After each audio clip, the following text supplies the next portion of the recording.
الحمدللہ رب العالمین والصلاة والسلام علی رسولہ الکریم الی یوم الدین رب اشرح لی صدری ویسر لی امری واحلل عقدۃ من لسانی یفقہوا قولی رب یسر ولا تعسر وتمم بالخیر رب زدنی علما رب زدنی علما رب زدنی علما۔ آج کا یہ جو مسابقہ ہے انٹر ہاؤس کمپٹیشن 2024 جس میں قرات کمپٹیشن، حمد نعت کمپٹیشن، اسپیچ کمپٹیشن، بیت بازی اور یہ آخری اس کی کڑی شعری انعامی مقابلہ جو ابھی ہونا ہے، یہ مقابلہ اپنے اختتام کو پہنچ رہا ہے۔ آج کا یہ مقابلہ پچھلے تمام سالوں میں جو ایکٹیویٹی کمپٹیشن کا رہا ہے اس سے مختلف ہے۔ ایک بات جو علامہ اقبال نے اشعار میں شاہین کو جو موضوع بحث بنایا ہے، تو شاہین کی ایک صفت ہوتی ہے کہ جب اس کا بچہ اس کو اب اڑنا سکھاتا ہے وہ تو پہاڑ کی بلندیوں پر لے جا کے اپنے بچے کو وہ چھوڑ دیتا ہے چڑیا، اور پھر وہ اس پر نگاہ رکھے رہتی ہے کہ کتنا خود سے وہ کوشش کر رہا ہے، اور پھر دھیرے دھیرے وہ بچہ سیکھ جاتا ہے۔ تو ہم نے یہی فیصلہ لیا کہ اس بار اسپون فیڈنگ بچوں کو نہیں کرنا، مطلب ہم لوگ اس میں کوئی انرجی نہیں لگائیں گے بلکہ بچے خود سے اس کی تیاری کریں گے۔ الحمدللہ اللہ کا بہت بڑا احسان اور شکر ہے کہ آج آپ تمام بچوں نے جو یہاں پر پرفارم کیا ہے قرات کمپٹیشن کے سلسلے میں، حمد نعت کے سلسلے میں، خاص کر کے اسپیچ کمپٹیشن جو ہوا ابھی، اس حوالے سے نو ڈاؤٹ آپ کے اساتذہ نے کوئی کسی طرح کا بہت زیادہ کنٹریبیوشن نہیں دیا بلکہ آپ کو آزادی دے دی۔ آپ نے اپنے تئیں کوشش کیا اور اچھا پرفارمنس رہا یہاں، اس لیے آپ مبارکباد کے مستحق ہیں۔ اب آج کا یہ جو آخری کڑی ہے، یہ شعری تشریحی انعامی مقابلہ، یہ بھی اس اسکول کے لیے پہلا تجربہ ہے، اس معاملے میں پہلا ایکسپیرینس ہے آپ کے لیے کہ علامہ اقبال کا 20 اشعار آپ کو دیا گیا اور اس کی تشریح بھی دی گئی، اور یہ کہا گیا کہ آپ اس کو تیاری کریں اور یہاں آ کے پرفارم کریں۔ اس کا طریقہ یہ ہوگا کہ ہم اشعار نمبر بولیں گے، 20 اشعار ہے 1 to 20، اس میں نمبر ہم بولیں گے۔ اشعار شعر نمبر 3 آپ سنائیں اور پھر اس کی تشریح سنائیں، ٹھیک ہے؟ نمبر سے آپ کو بتایا جائے گا، البتہ اس میں اگر دشواری ہوگی تو تھوڑا سا ہنٹس دیں گے۔ شعر کا پہلا مصرع کا پہلا جو لفظ ہوگا وہ ہم آپ کو بتائیں گے۔ تو سب سے پہلے ہم محمد حسنین کو دعوت دیتے ہیں کہ وہ آئیں۔ پہلا شعر ہے، یہ کافری تو نہیں کافری سے کم بھی نہیں۔ جی، یہ کافری تو نہیں کافری سے کم بھی نہیں، یہ کافری تو نہیں کافری سے کم بھی نہیں کہ مرد حق ہو گرفتار حاضر و موجود۔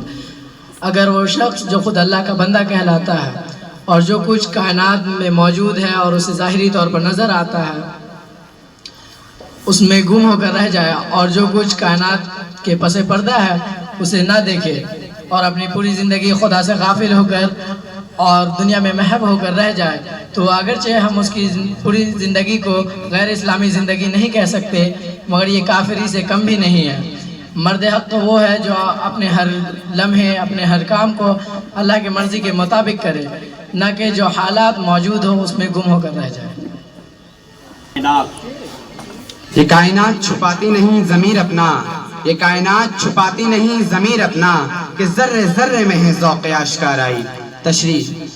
کائنات کے باطن یا دل میں جو کچھ موجود ہے وہ اسے چھپا کر نہیں رکھتی بلکہ اسے ظاہر کرتی رہتی ہے، اور اس کا ثبوت یہ ہے کہ کائنات کو اپنے آپ کائنات کے ایک ایک ذرے میں اپنے آپ کو ظاہر کرنے کی لذت اور چاشنی موجود ہے۔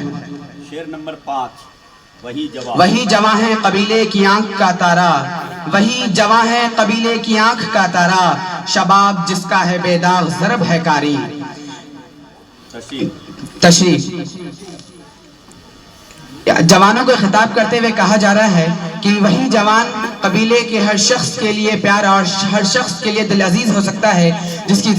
جوانی عیب سے پاک اور گناہ سے پاک ہو، جو متقی ہو،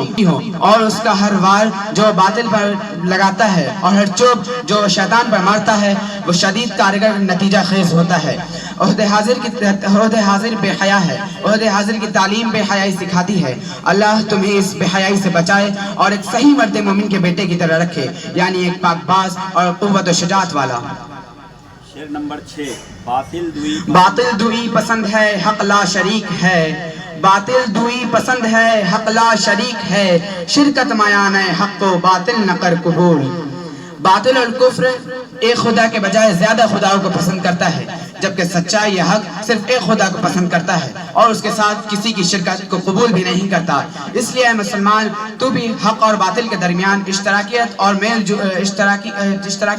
جول کو پسند نہ کر، ہمیشہ حق کو باطل سے الگ رکھ اور ہمیشہ حق کے ساتھ رہ، چاہے تمہارے عقل لاکھ کہے کہ اس میں یہ نقصان ہے اور وہ نقصان ہے، اور ہمیشہ باطل کو پیچھے رکھ، چاہے تمہاری عقل لاکھ کہے کہ اس میں یہ فائدہ ہے اور وہ فائدہ ہے۔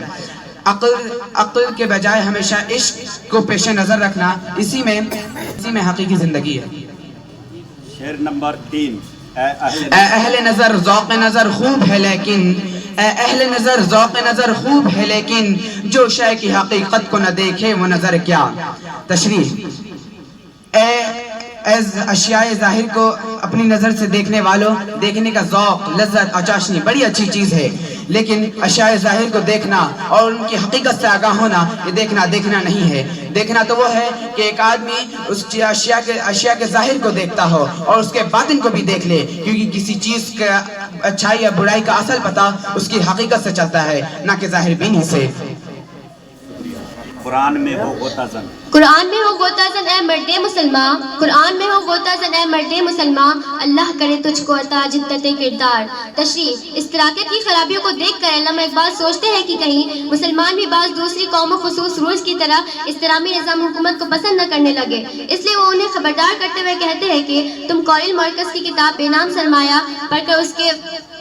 اور غیر فطری خیالات سے متاثر نہ ہو جانا، بلکہ تمہارے پاس قرآن کی صورت میں اللہ تعالیٰ کی بھیجی ہوئی آخری کتاب ہے، وہ ایک وسیع سمندر کی طرح ہے، اس کے اندر غوطہ لگانا اور جو کچھ اس نے سیاسی اور اقتصادی نظام کے متعلق بتایا ہے اس کو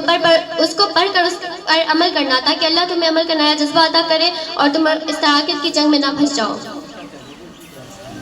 شعر نمبر 3، اے اہل نظر، اے اہل نظر ذوق کی نظر خوب ہے لیکن، اے اہل نظر ذوق کی نظر خوب ہے لیکن، جو شے کی حقیقت کو نہ دیکھے وہ نظر کیا۔ تشریح: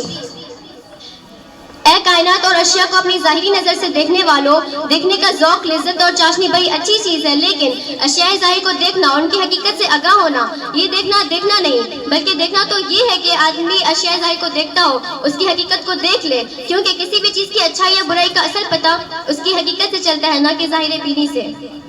شعر نمبر 8، یقین